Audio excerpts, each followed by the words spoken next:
Guys, gandang tanghali mga palangga. Tayo na kumain. Ayan, ang sarap ng ulam nila. Kararating ko lang mga palangga dito sa bahay ng kuya ko at itong ulam nila. Ang laking isda na pinaksiw tapos ginataan. Ang sarap, ang bango.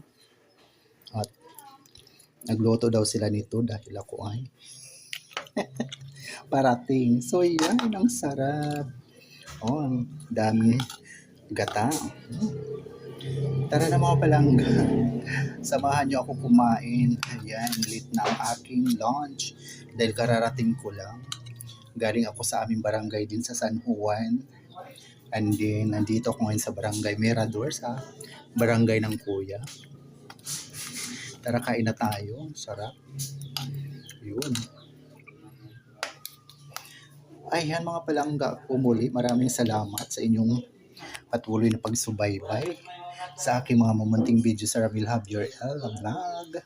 Sa pagsama niyo po palagi sa aking mga ipinopost na video. Thank you for watching, sharing, and follow and like. Ayun. At sa mga nag-i-invest sa akin araw-araw, maraming salamat po at patuloy na nadadagdagan ang ating pamilya sa ating bahay kubo. Naway hindi po kayo magsawa mga kalangga ko. So yan, tayo ay kumain na. Ito lang.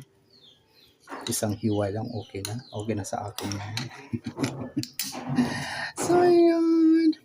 Muli, thank you so much at nakarating ng maayos. Exciting sumakay ng habal-habal. So, ayan. Love you all guys. God bless us all po. Ayan, kain na tayo. See ya sa susunod kong mga video. Love you all. Love, love, love. Ayan. Thank you so much. God bless us all. Yun. Ang yummy lang ng aking ulam. Ginataan na malaking isdang bato. Yes, isdang bato na ginataan na ang sarap. Ayan. Yung parang may kulay green na isda ang katawan. So, parang ito siya. Bye!